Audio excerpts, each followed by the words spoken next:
Welcome to the Midweek message.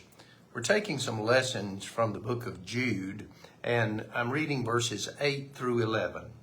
Jude, verse 8. It is the same with these people who have entered your group. They are guided by dreams and make themselves filthy with sin. They reject God's authority and speak against the angels. Not even the archangel Michael, when he argued with the devil about who would have the body of Moses, dared to judge the devil guilty. Instead, he said, "The Lord punish you." But these people speak against things they do not understand, and what they do know by feeling, as dumb animals know things, are the very things that destroy them. It will be terrible for them. They have followed the way of Cain, and for money they have given themselves to doing the wrong that Balaam did. They have fought against God as Korah did, and like Korah, they surely will be destroyed. Those verses are being read from the New Century Version of the Bible. Jude has written that some people have infiltrated the church and they are teaching that Jesus is not the only master, the only Lord, the only way to heaven, and they are also leading people into immorality and various types of sin. They've infiltrated the church, and he has given an example, or given a few examples, of how those that knew the truth on various levels, various beings in various times, various people, those who knew the truth and turned from it in times past were destroyed. And so he's picking up on that point in Jude verse 8, and we're going to look at these verses individually. Verse 8, it is the same with these people who have entered your group. They are guided by dreams and make themselves filthy with sin. They reject God's authority and speak against the angels. And so these people that have infiltrated the church are going to have the same fate as those who in the past once believed and then turned from their belief. It's the same with these people. Now, what are some other things about these people? They're guided by dreams.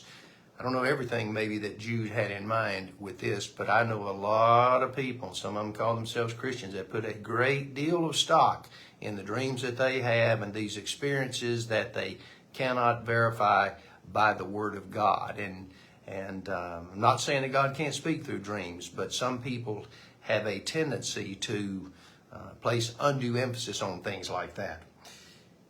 And they make themselves filthy with sin. They do not curb their behaviors. They do not follow a biblical lifestyle.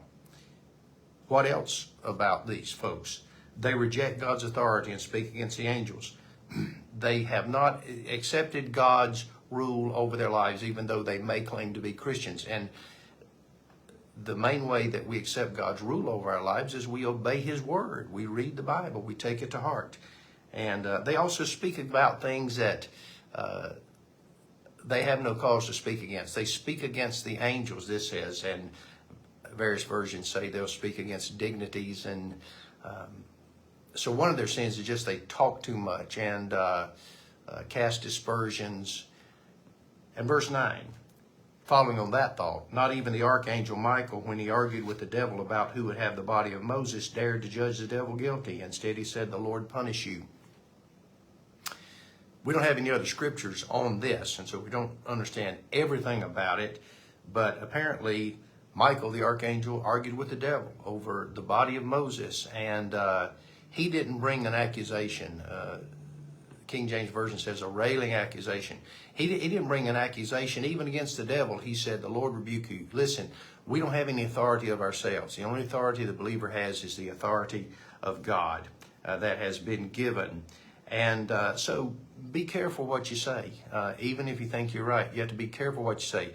These people did not. They spoke about things beyond their control, even comprehension.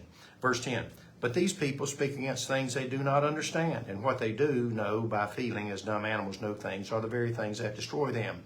They talk about things they don't understand completely. Boy, don't we do that. And but they do know some things. What type of things do they know? They know things by feeling. That's just like animals. You know, people want to go by their feelings. Well, I feel like I should do this. I feel like I should do this. I like the feeling. It makes me feel good. I feel.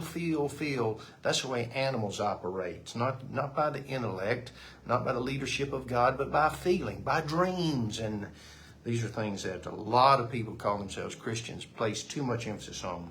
And those things are bringing destruction on these people. And verse 11, it will be terrible for them. So they're going to meet a terrible end. They have followed the way of Cain, who killed his brother. And for money, they have given themselves to doing the wrong that Balaam did. He was a mercenary prophet. So they are motivated by base needs and attitudes. And what else? They have fought against God as Korah did in the time of Moses. They fought against God.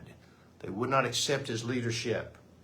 And like Korah, they surely will be destroyed.